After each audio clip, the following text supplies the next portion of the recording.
Okay. All right. So, it's been a while, y'all. We have not had a podcast for Be Well and Exhale since January of this year. So, I'm so happy to be back. Welcome And back, yes, welcome back, welcome back. Okay, cool. Okay. So, yeah, you know what? I think I have been considering doing a jingle, like an actual real jingle before the podcast starts. Because I just feel like it's not a podcast without a true jingle. Okay, let me hear the one you made up in your head. Yeah, no, we're not doing all that right now. Hi, my name is Micah Barty, and I'm your host of Be Well and Exhale podcast. On this podcast, we'll discuss lifestyle topics, entrepreneurship, and of course, wellness. Each episode will feature impactful guests who will share their experiences in pursuit of success and wellness. So, get ready to be well and exhale with me.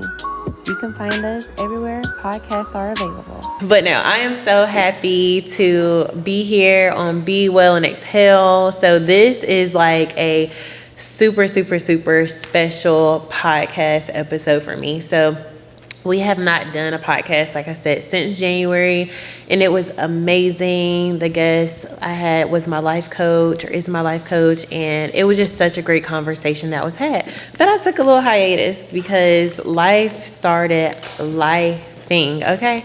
And this is so special because my brother, Tommy at Tom on Instagram, whatever. On Instagram, Tommy.Tom. Yeah. But you can call me Tom. So he was on the episode, I think episode 3 that we had, or was it episode 4? Episode 4, for navigating grief. And it is just so ironic that we did this episode last year, this exact same week. And I honestly, me asking him to come back on as a guest was very unintentional with the timing, but it just felt right. Like the Lord led me to like, okay, let's do this again. Let's run it back. Like I put this dream, this vision in your heart of the podcast, and we're going to keep it going. But I needed a break.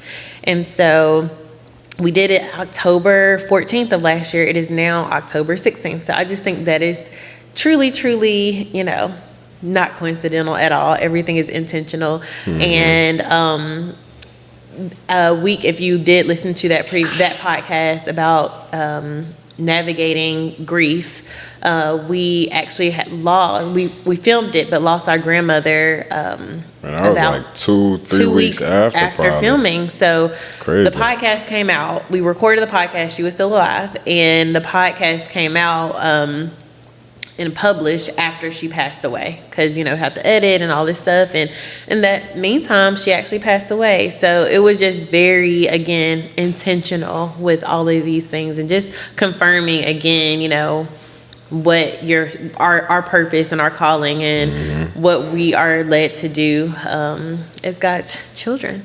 So let's hop right in, because we're gonna have to have a part 2. I already know. So this is a grieving, navigating grief part 2, with a little bit of this, a little bit of that, because so much has happened in just a year, a true 360. Like so much has happened. So I will start with just I don't even know where to start. Let's talk about us first, right? Okay. So how you feeling? Like, if you could give everything on a scale of 1 to 10, how you feeling spiritually, mentally, physically, emotionally, however you want to put it? And I'm glad you brought that up, because I wanted to actually bring up the fact that TJ will do, and also call him Thomas or TJ, he will do these temperature checks with our family group chat, and making sure everybody is just zenning, and if you're not zenning, how can we help, and just like facts. Hearing everybody out. And I just think that is so cool, and I really appreciate you doing it, and you haven't done it in a couple of weeks, so I think it's time for another. I've been focused. Yeah, so I would say my temperature right now is definitely lukewarm, and that's great for me, because I feel like hot for me is like, my life is like ultra busy. I'm kind of like in go mode. when I haven't like took the step back and smelt the flowers and just like relaxed and soaked in everything. And then cold for me would be, neglect, isolation, and just not in the best space. So lukewarm is actually a good space for me, and that's where I'm at right now. So life is still busy, and things are coming up and happening. I'm still dealing with some issues, like we all are, but I think more recently I've been very thankful and very grateful for just everything I have. Like I was watching a show the other day, and Ace like kind of fell asleep on my lap. And I just paused the show in the middle of the show, and it was a good show, Unreasonable Doubt, or Without Beyond, whatever, on Hulu. So I paused the show, and I just took a look around where I'm at in my house, and I'm just smiling, like rubbing his little hair, and Zach's on the other side of the couch, and I'm just smiling like, thank you, God. Thank you for me being here present in this moment. Like I just had no worry, and I felt so light. So I would say my temperature is good. My number on a scale of 1 to 10, we're gonna still give it I'm gonna give it a 6. Okay. But yeah, so how about you? Well, no, it's good that you shared that, and especially with that part about you and Ace. Like, it's good that we are trying to live in the moment and still acknowledge those blessings, even though we like going through certain circumstances. But Mike falling over, my fault. Mike trying to fight me. Get it together. We good. Chill. You said what beard? Ombre beard. I just wanted y'all to know, TJ, his beard, he didn't color it. It grows red. It actually grows red. I know. Which I just don't understand, because nobody else's hair is like that in our family. I know. Nobody really growing a beard like that either. Really it's unicorn. crazy. But okay, Facts. Continue. What was the question? Okay, so yeah, for me, honestly, like, y'all feel great. Like, I would say it's primarily because I'm like truly finding like a sense of peace, and I've been on like this extreme walk with Christ lately, because after everything happened with the passing of our father, as well as losing our grandmother, life just, I don't know, man. Life was just life, and at one point, like I was getting into things that I'm not supposed to be getting into, like doing things, being very undisciplined with certain things, and then it was like actually finding the Lord, actually, talking to Him and seeking His wisdom and guidance on like everything. It's actually propelling me to like this new level of peace that I'm getting into, and quite frankly, like that's been amazing for me. And so I would say honestly, like I'm at like a 7.5, 8. Okay. So I would say 8 that's is great. Yeah, nah. It's passing. That's what a B, a B minus. Yeah, D get you the degree. Nah, or the C. No D's over here. Pause. But yeah, I feel good, man. I really can't complain about anything lately. That's great. So you brought up some things that all of our listeners don't necessarily know. So like I kind of mentioned, we lost our grandmother a couple of weeks after the last episode we filmed last year. And then to speed it up, we lost our father June 27th of this year, so this summer, so just a couple of months ago. It's still really unreal saying that. Like, I feel like still fresh. I'm in a dream. Facts. And so I just really want to take the time to, one, just acknowledge like how amazing our father was, and just it's really crazy. After he left, like I realized how much of an impact and impression he has on me. I'm like, I'm doing all the things that he did, like one as a mother, and like now I'm like finally having Ace back full time. I'm just seeing some of what he did when he raised us, because our dad raised us as a single father essentially, because our mother passed when we were 9. And so I'm seeing some of the things that he did with us, like with Ace, like getting him up ready for school. Like Daddy used to always like do fun stuff, like playing music, kind of just turning us up like as children. And I'm like, Ace, come on, Alexa, let's play this as we're brushing our teeth. And depending on what mood he is, I'm like, no, mommy, I don't want to do it. Or if he's just like, okay, let's go. So it's just like, that was things that like dad did with us. And it's just really a full circle moment of reflection. But how do you feel about his impact? Nah, like, the crazy thing is, like everything that you mentioned, like, it's the same feeling. Like, I would do things and I'll be like, yeah, this how my father used to do it. Like, this, I'm always like catching it. Like, yo, this is really how my dad used to do it. But like, the biggest thing, bro, well, I'm calling you bro, but the biggest thing is just like, yo, like, dad really like taught us like how to like, you know, survive for real.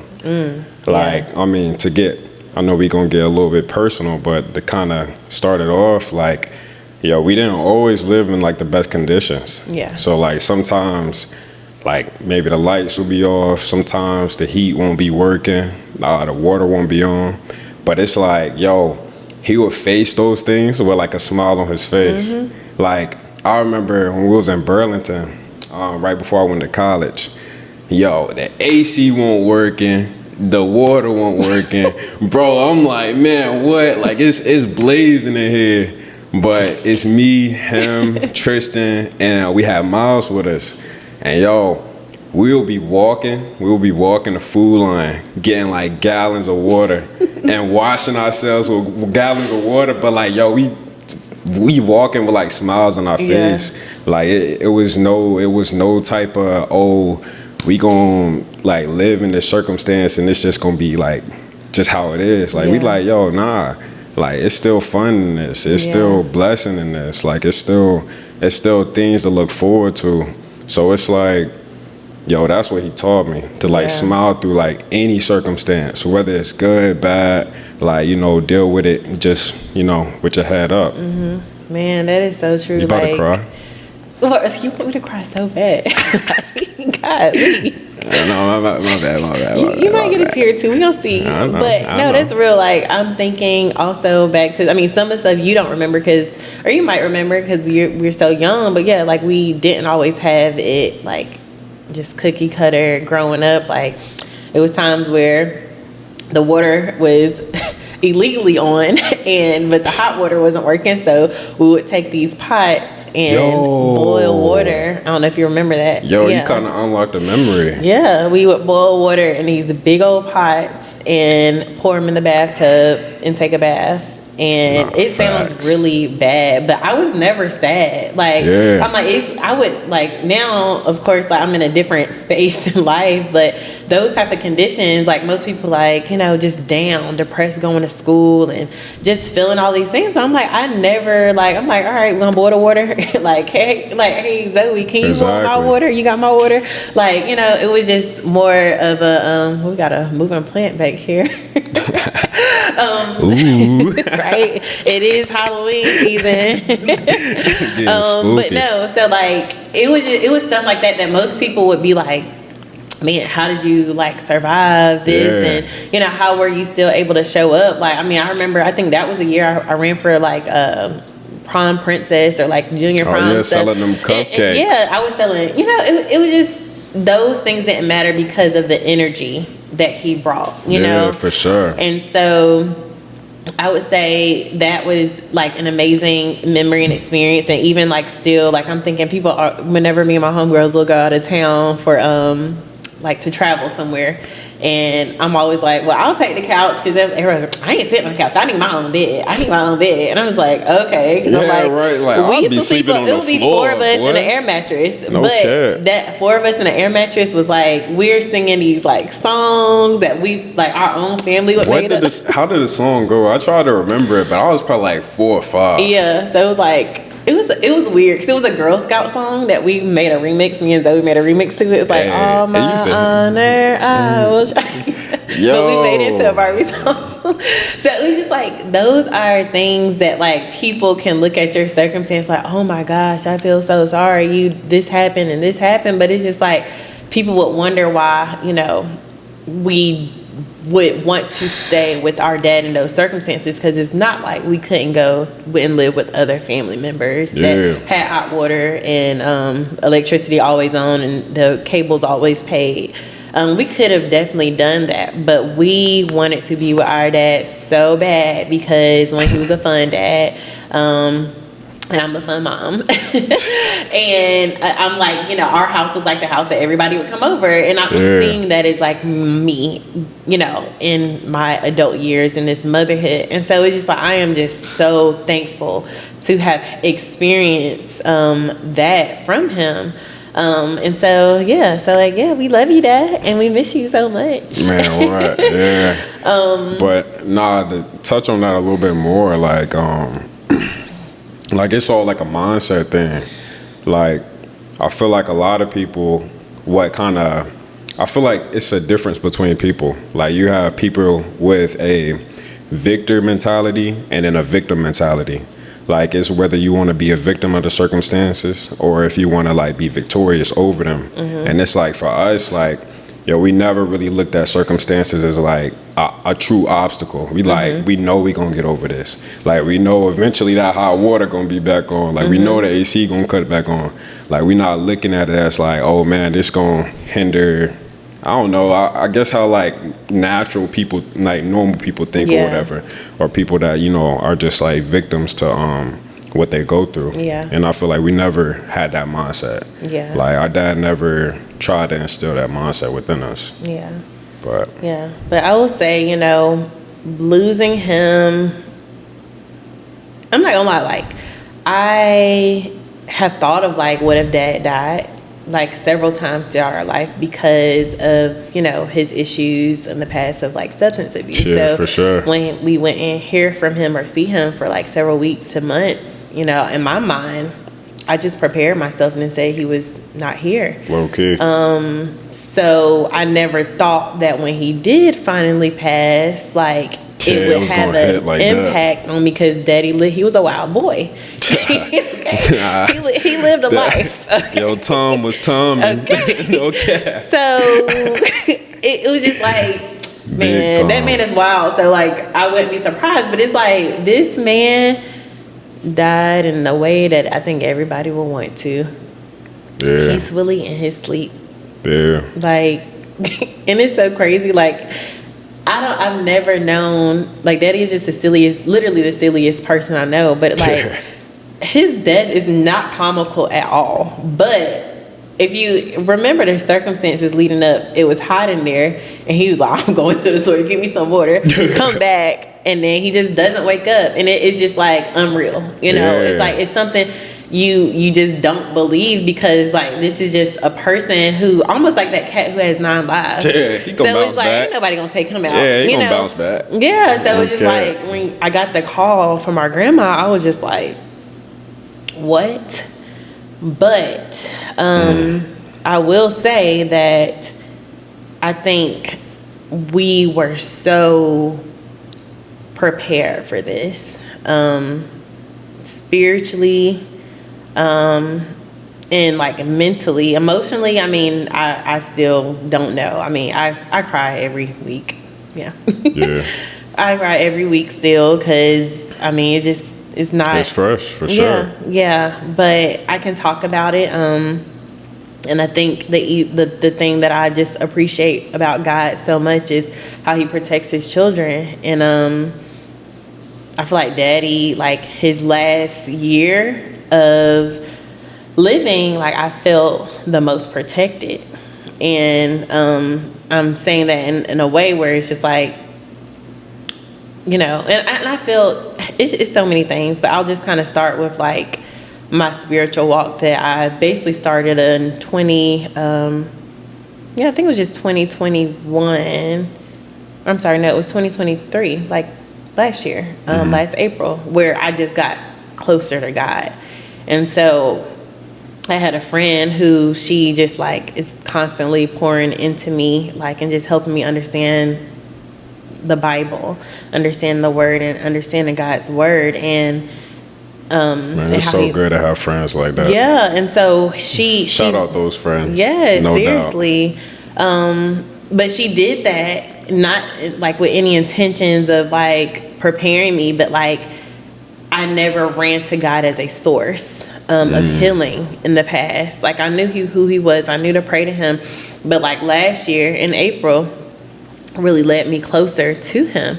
And then from there, I just started to be more intentional about like the things that I'm doing that's not of God. The people that I might even be like overly associating with that pulls me away from God. The things that I watch, the environments I place myself in, like I've been so intentional about them this past year. And so, well, like to 2023, and I'm saying all this to say, if I didn't have God in my life the way he was last year, I wouldn't know to lean on him and during these seasons. Yeah. And most importantly, like when I say like I've always had a really, I think for overall a healthy father-daughter relationship with our dad, regardless of, you know, his mistakes. But last year was the year I felt the closest with him. And so it was so many things that happened. So I never really talked in the podcast about what I had been going through with my child. And I've been in custody court for 2 years, trying to get full custody of my child because I just had him on the weekends. And Daddy was just there for every step of the way. And I'm not going to say Daddy was never a protector of me. He always was a protector, but he stepped up in a way that I felt like I needed him the most, and I never experienced him in this past year, and that was because of my circumstance. So a lot of times I was like questioning God, like, why am I having to fight to see my child? Why am I having to like go through court for all of these things when I'm just trying my best to like just be a great mother and co-parent? Like I was questioning God so much, like if I'm not supposed to have him full time, Lord, just tell me. But I went on a walk on a nature trail, and I'm like literally on the nature trail just crying, like talking to God, and I get in the car and I'm asking God, because like I felt so defeated. Like my first court date, you know, we had it had to get extended because something happened with my lawyer, ended up having to fire her.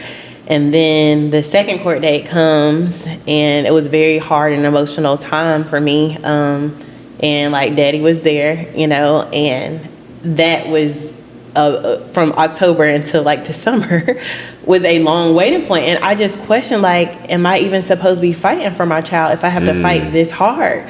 And on that walk, God told me, I want you to get closer to me. Like, and people say, oh, like, how do you hear God speak? And when you have a relationship, it unlocks to me another level. Like when you have a different relationship with God, it unlocks another level where you can hear from a spiritual ear. And if you don't have that relationship, you might not hear it at all. And so I heard him say that to me, and it just made me feel reassured about everything. And so to kind of just like this timeline, you know, we're in October, and I'm still, you know, weekend momming it. And it's nothing, I want to say, it's nothing wrong with being a weekend mom at all. I don't think anything's wrong with it. I think fathers definitely need to be in their child's life, hopefully primarily, or either half and half, like whatever it looks like to have just a healthy relationship. But that wasn't, for me, what I initially agreed with, you know, and so this whole time I'm like waiting. And then this waiting, of course, is hard, and I'm leaning on God, questioning things, but still leaning on God.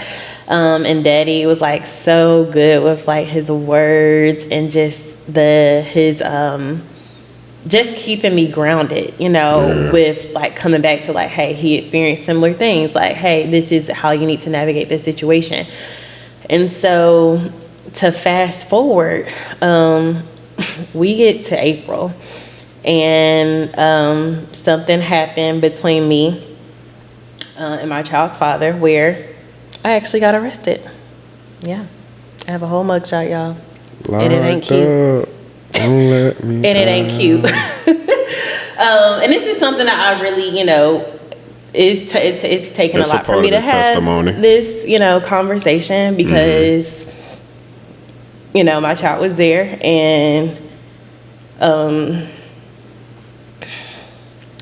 so was my dad. So my whole point in this is saying that, one, I did get arrested defending myself against another person in front of my child, which it takes, look, I ain't gonna cry, I don't want this makeup to mess up. Nah, you good. But it was very, thank you, it was very difficult to, one, see my father there, seeing me arrested, and he couldn't do anything about it. Like, he was about to be arrested too because he wanted to put hands on the police officer that was arresting me. I mean, I'd never been arrested before, and to have that happen to me after, one, I called the police in this situation because I didn't know what was going to happen because I never called the police in past situations. And so I called the police and you got arrested? I called the police and got arrested. I didn't even know you called the police. Yes. Yo, L police. That's crazy. I called the police and I got arrested because I was being very emotional when they got there, and I couldn't even contain myself because I just couldn't believe what was actually happening. And I couldn't believe all the times I should have called the police and I didn't. And the one time I did, I'm like, if anybody gonna get arrested for calling the police on somebody else, it's gonna be me. Like, it's gonna be me. But I'm thankful for that experience. Like, I mean, it sucks because, and people can Google me, that's the first thing you're gonna see. And it broke my heart because the other day I was like looking up something, I just like, let me look at my name. And that hideous, yes, it is up there still. That's okay. And I was talking to my homegirl, like, oh my gosh, I got to get pay somebody to get this down. She was like, girl, every time I look at that mugshot, it look better and better.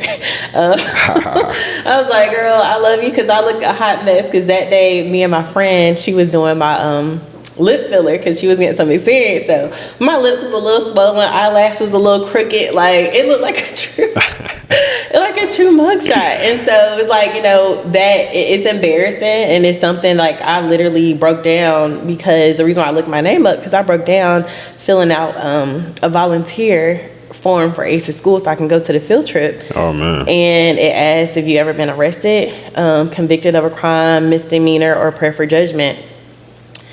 And I'm like, because we're actually still in court, so I can't like go into details with things, but like, and it, for whatever reason, it's still not dropped.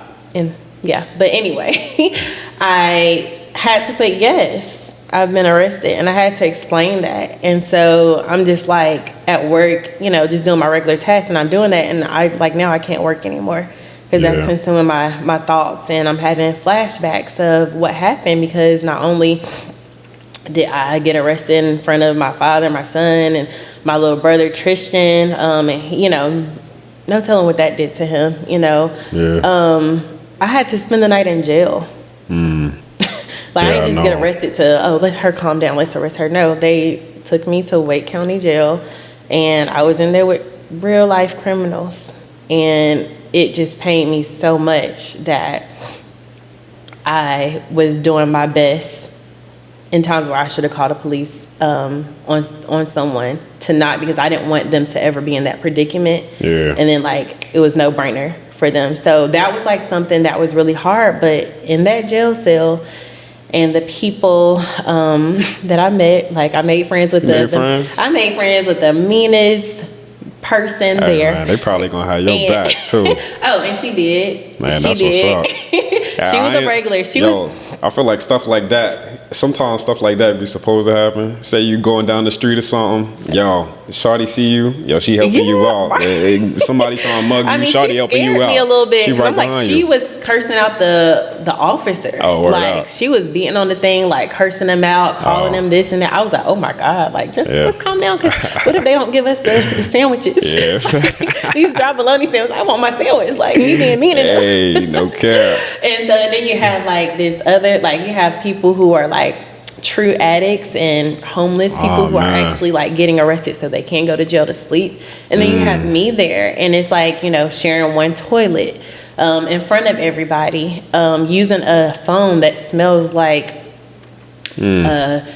old butt crack, like, and you have to have it near you. And then sometimes the call is dropping and it's staticky and you only have a minute. Like, it was just such a experience I will never want to experience again. But I am so thankful that I did it, because in and out of that cell, like, people were coming in and out all throughout the night, and everybody just knew I wasn't supposed to be there. So they're like, what you in for? Like, it's really like that. It's really like that. And then, and you know, you tell your story to keep the times going, and you know, I'm crying and all these things, but it came to a moment where I'm like, oh my gosh, everybody that has came in here has left. Like, they have left. They either got dressed and went upstairs to an actual more comfortable space, which I was like, can you just, if y'all gonna not let me go, just let me go upstairs. Like, I was at that point where I'm like, dress me out in the stripes. Like, I know I look good in stripes, so put me in the stripes because I want to lay down. Like, it's a cold, like, I'm just sitting there. I can't hold, like, it was just so uncomfortable. And so, gosh, where was I going with that? And so, everybody's in and out, and I'm just like seeing, it's almost like this, what do you call it? The time lapse of you just sitting there and you just seeing everybody move, everybody in and out, and you just still there cold, shivering. And it got to a point where I was in there by myself, and I just was like, it felt like I was in a hole, and no one was in there with me for several hours. I couldn't sleep. Yeah, I was trying my best, but I couldn't do it. And so God came to me again, and I started talking to him. And I never really talked to God. I just started talking to him and thanking him for basically knowing that, thanking him for knowing that I'm going to get through this and selecting me to tell this story of my life. Because I don't know who else could tell it and go through the things that they're going through in this way, and still come out like on the victor side and not the victim, like you said. And so I'm talking to God, and I'm literally singing. I can't sing. I'm singing Fred Hammond. When the Spirit of the Lord comes upon my heart, I will dance like David. I'm sorry, I can't join in. I don't know the lyrics. Know that song? It's too old school. But I was literally in there like, I will dance. Like, I was singing that to the top of my lungs, and the guards are walking by, and they were just like, okay, weird. But I was like on my knees, like, just like, God, I surrender, whatever it is. Like, I was literally like, it broke me down to my core. But I was just so thankful, because while I'm in there, I have my homegirls, my business besties, rescheduling appointments. Like, I had my best friend, like, calling who she needed to call, because I don't have everybody's number. Like, hey, this is what's going on. This is like our game plan for when she gets out. Like, all these different things. And so it was just amazing, like the support and the love. Like, because I'm in here listening to people, they can't scrape up $2,000 or $200 for bill money. Like, I'm just hearing them, and I'm just like, I am so thankful that I got people that's ready to put money on the books, like, from here to there, because they're just like, this is not okay, this is not right. And so it was just such a crazy testimony. And Daddy's like, he's out there the whole time, him and Sierra, like, they're out there just like ready to bust down the walls, calling all these different lawyers. And it just like, I mean, I was numb, I was in a lot of pain, but I was just like, man, I'm blessed. I'm blessed. I'm thankful. And I had so many encounters with God as well after that time. So, and I'm not trying to take up the story, but this is a very powerful story. And so after I got out, finally, I'm like, I still didn't learn my lesson. Like, I still didn't learn my lesson, because I said, one, it was so much reflection going on in there, because I'm like, okay, I can't put it all on the person, like on the person who did this to me, what I feel like he did, because instead of engaging and being called a fat bitch or your lips are fucked up or whatever, like, I could have walked away. If I would have walked away, it never would have happened, but I engaged. And so at some point, I have to also take accountability. And that's what I learned being in timeout, essentially. You know, and that's the whole point of timeout, you know, and punishment. Not saying God was punishing me, but then he needed to sit me down. And so I got out, and I'm like, okay, let me go figure out, get to my job and get to work and get back to work, get in the swing of things, because I have to do it. I have bills. I'm an entrepreneur. This is all I depend on. I can't be out for all these days.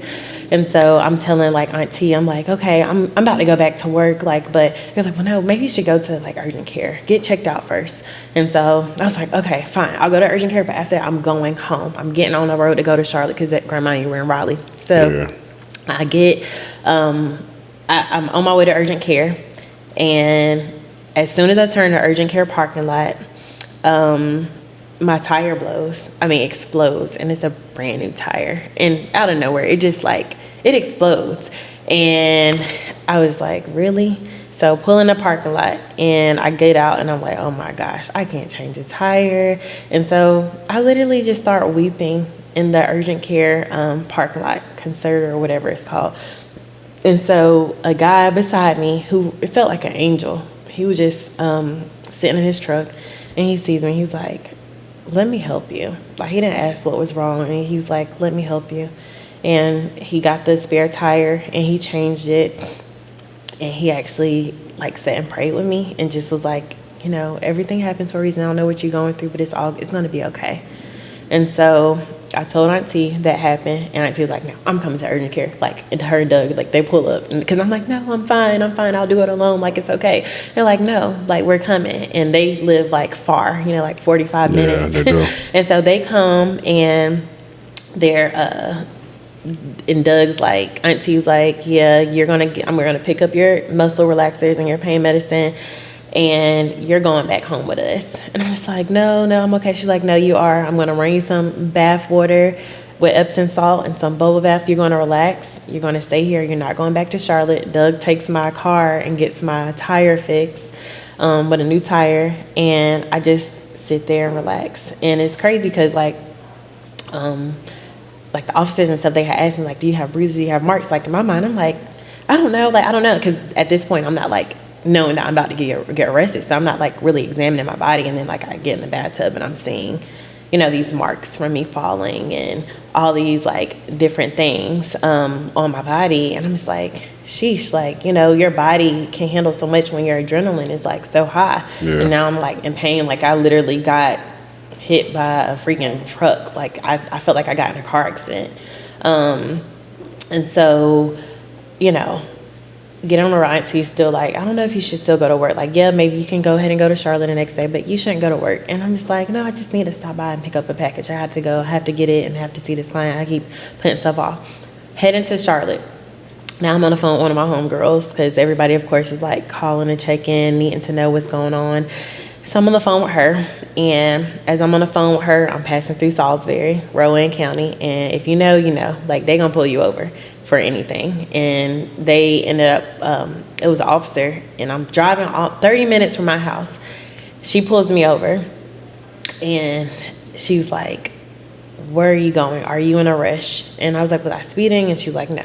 She was like, you were driving so close to me that, like, you were driving extremely close to me. And I was like, really? Like, I didn't notice. You know, I'm sorry. And my friend is on the phone, and because I'm like, I'm not saying on the phone, it's a police officer pulling me, like, you know, whatever. And so she's on the phone, and she's like, and also your tag. And crazy part is my tags were expired.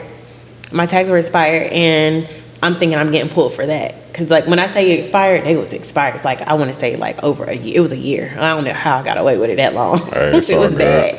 And so I'm thinking she's pulling me for that. But she was like, no, your license plate, like, is technically illegal because it's covering something that we're supposed to see. But I got the license plate from the dealer. So to just, like, wrap that part of the story up, I got pulled over for something that most people don't get pulled over for.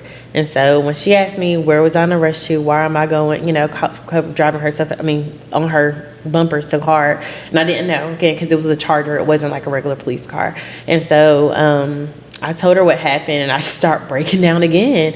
And I wasn't doing it for sympathy, but I couldn't hold it anymore. Like, I just was like, this is what's happening. And so this officer, it's a lady, she takes my hand, and then Daddy's on the phone with me as well at this time. She takes my hand, and she starts praying with me. And she's just like, get home safely. Don't do anything else. Just go straight home and lay down.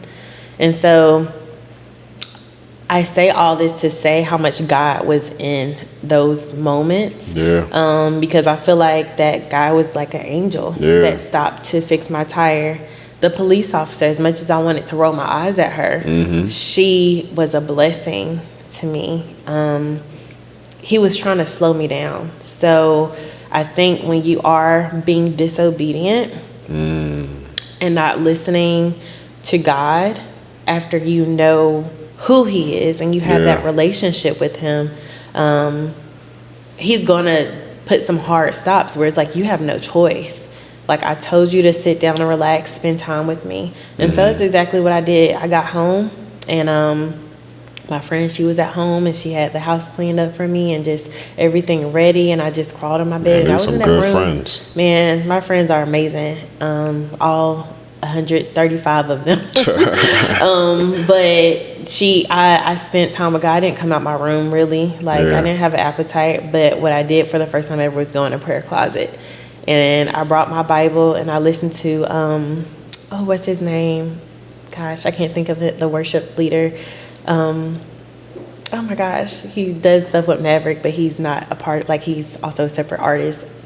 Either way, like he has this spiritual playlist of worship music that goes like, I think about 13. It's like long. It's like 6 hours. It's long. And so the whole time I'm in my closet, like I think I'm asleep, but I'm not asleep because I'm still hearing the music and I'm still feeling like some type of spiritual, supernatural thing happening to me. And as soon as I walked out, I was just like healed.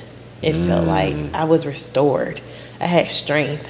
And so since that moment, my walk with Christ, I have taken it way more serious. So I know some people like, oh, she's sharing these memes, she's doing this and that. You know, like people look at Christianity as a trend, but like once you experience God and what he's like literally, physically, like, and also auditory, like done for you, with you, telling you, your walk is going to be different. Your mindset is going to be different. You're going to be tested different. And so I think all this, to go back to grief, and Daddy prepared me for his death, because throughout this whole entire time, Daddy was with me like no other. Like my friends was just telling me how hard he was going, like questioning the people at the restaurant that it happened at, like, we need to see the camera. You know, like he was going, and I was just like, wow, my dad did that for me. And so it's just like, I am just so thankful. Like, I hate what I went through. I hate what I'm still going through because it's not over, unfortunately.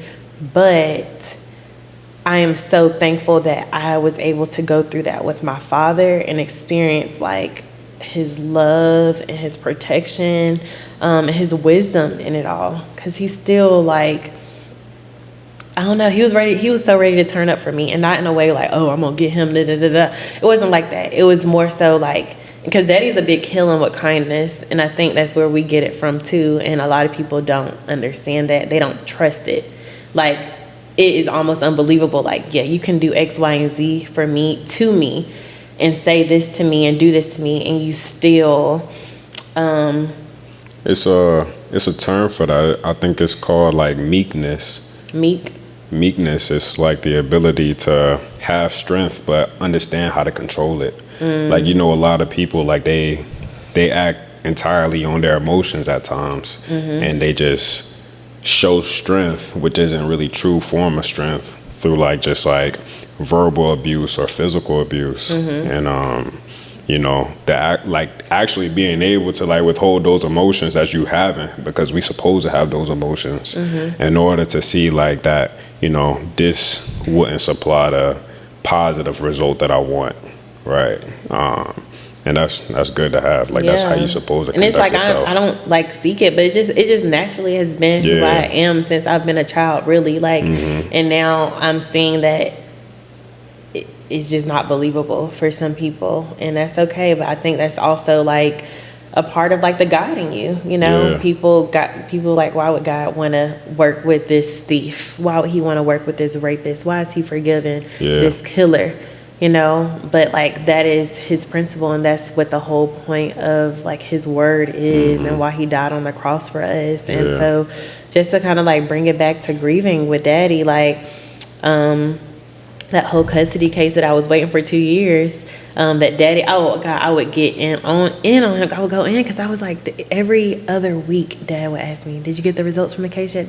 And I had to go. I was like, Dad, like, please stop asking me, because it was very triggering for me that I didn't know, you know, and I had to kind of walk on eggshells with my life, making sure I'm being the best mom, cookie cutter, and not showing my wine glass and all these things that have been used against me in the past. Like, and so it was like, daddy would ask me all the time, and I know it was like from a good place, but it was just, I didn't want to hear it. And so I am just like, so thankful that a week or two before he passed, he was able to know that I won and got full custody.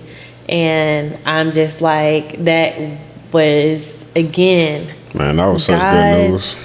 Yeah, God's like just his steps, you know, and his order. And you know, I can talk about grief in a different space now, like from just seeing all the like positives. Like, yes, some really dark things happened to me this past year, but he was like my silver lining in all of this.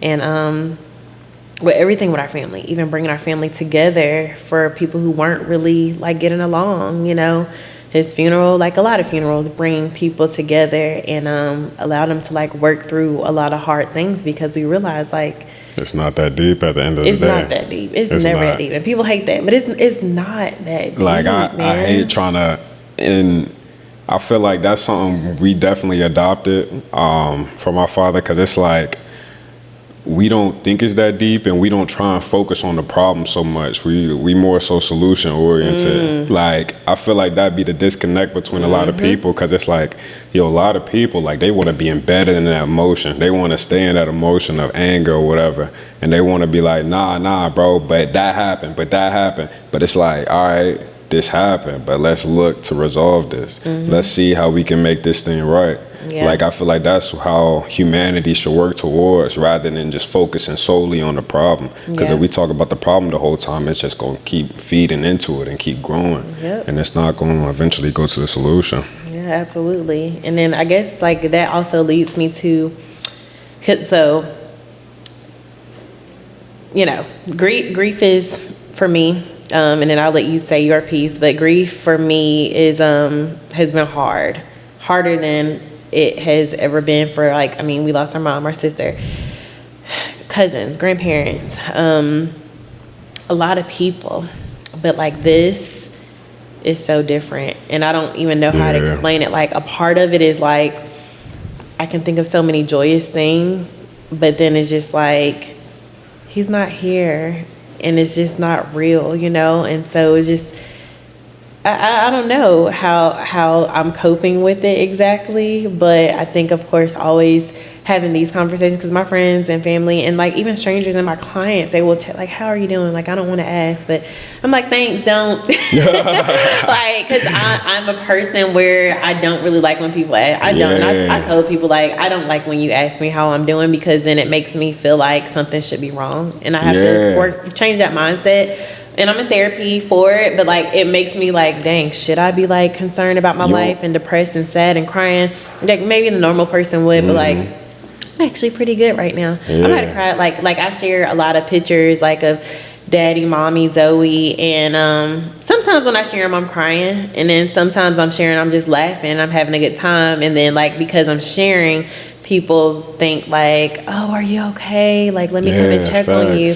And it's like, oh, like it's Mario. Like, nah, it's right. To celebrate their life. But it's not in a bad way, because my friend, she was like, girl, you ain't ungrateful. But I'm like, no, I appreciate the love, and I know y'all love me, and y'all are just like trying to be there for me. But at the same time, like, this is just how I cope, you know, and this is how I deal with it, and I like appreciate it. But like, I'm good. Just like, be there when I call you, you know, and that's what helps me the most. So yeah. Nah, that's good. And a point that you made, like when you kind of said how you don't want people to kind of like ask you that and try and like make you feel like you supposed to be like feeling down, and or it whatever. might not be them making us feel, but in my mind it translates to like, dang, I'm feeling guilty for I'm actually in a positive space laughing at these videos or these pictures. I feel like it's like they, of course they don't intentionally do it, but like some people, they like to validate your sadness, your depression, and like that's not always a good thing. Like it's sometimes,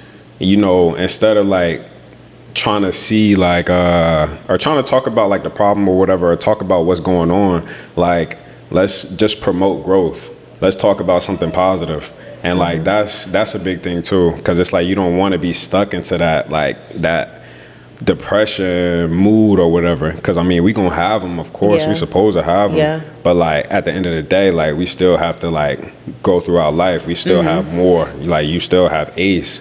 Like if you was depressed all the time and you won't necessarily who you are, then you wouldn't be able to give Ace 100%. You feel me? Well, I want to ask you something, because I feel like I'm saying this, but I also might be the pot calling the kettle black, because I know when you have like... what does that even mean? Too young. Look, he's too young now. Pot calling the kettle black? What? Because the pot is black too. Think about it. The pot is black too. The kettle is the pot and it's black. So like it's like you kind of like I'm saying something that I'm actually like also doing. In a sense. Okay, that makes sense. Yeah, old school. So, ain't nobody said that in like 10 years, probably. Like Graham, Auntie, all them, like everybody say that. It's a culture thing. But I know that like if you ever want to like reach out to me about something, as far as like, hey, I've been feeling like this, and I'm so thankful when you do reach out to me. But I can't lie and act like I don't get freaked out. Like, I do, and I apologize if I overstep with like, "Are you okay? Like, you need me to come up?" and da da da. Like, I'm sorry if I do that, because I don't know if that makes you feel like how I feel, like, you know, overwhelmed sometimes when people do that to me. No, honestly, with you, like it's different, because another thing is also like with relatability. Like, yo, nobody know. Not too many. I'm not gonna say nobody, but not too many people know what it feels like to lose your mother, your father, and your sister. And it's like, yo, that's literally like half of my immediate family. Like no cap. So it's like with you, like you asking me, us talking, like that's a different type of alley to communicate with. So like, well, that's nice to know. Yeah, you shouldn't think like that. I remember when I think it was one time, yo, I was tore up with just like it was one night, I think it was maybe in like March or April, something like that. I remember, because I was boohoo crying with you. Man, I was sad. Like it was I was thinking about my grandmother. And like I said in like the podcast before this, like, yo, me and my grandmother, like our relationship was like crazy. Like we would literally be on the phone like for 2 hours straight just talking. Like I'm asking her stuff about history, about like who she was, how she did things, NCCU, how it was, Aggie Pride. But you know, I'm asking her stuff like that, and it's like that was so like, it was so much fuel to like just my gas tank. Well, like just everything with just going through school, with going through life, going through obstacles, and like losing her was like, that was like really like a hit to the chest for me. And so it's like, it was that I was thinking about, and then I was also thinking about Zoe, because like I'm thinking like how much I've grown from since like, you know, me and Zoe last interacted when I was 16. So it's like how much I developed into the man that I'm becoming right now. And it's like, man, like I wonder how Zoe would just like feel about this, or like ask her questions the way we started to interact as I grew older. I had to mature like a little bit. You actually became kind of cool. Yeah, whatever. It's been cool. You still got to sit on the other side of the bar. Yeah, okay. But yeah, like I started to think about that. I'm like, man, like, yo, Zoe would have probably been the coolest, like, sister, like, just, no offense. Not like that, but, she was definitely cooler than me. Yeah, nah, she definitely was. Like, I was like the Velma. Nah. I feel like. Yo, you know what's crazy? Shout out our cousins, Kristen and Venicia. Cause like when I see them interact, like I'm like, yo, that's smile. Mike and Zoe. Like, it makes me smile because it's like really cool, like seeing another version of like how you and your sister would have probably been. Like, facts, yo, no cap. Like I'm looking at that, I'm like, yo, that's literally them. Yeah. But nah, yo, it was that moment. I was thinking about all that. And like I was sad because it was like I was up in New York and oh yeah, so also you've moved to New York since the last podcast. Big update. Yeah, I graduated from the illustrious North Carolina A&T State University. Y'all homecoming now. Right now. G-ho. Let me stop. But yeah, graduated. Got a job in biopharmaceuticals. Making pretty good bread. Can't complain. We're going ahead and pass a little over. Nah. But yeah, it's been cool up in New York. It's definitely a different vibe. But like being up there alone and just kind of like facing that, like facing like Zoe's death as well as my grandmother's death, like. Yo, that was really heavy that night, and I ain't know who to call because usually I actually called Graham. Graham during that time. Like I remember one time, like I was real sad about Zoe. I think this was like sophomore year of college, and like I know Graham gonna be able to like you know heal me like low key, like she gonna heal me emotionally. And so like shoot, I called you, and I think it was like 2:30, 3 in the morning, something like that, and you was there. And like that really helped a whole lot. Yeah. Trying to get to a different topic because I wanted to shift.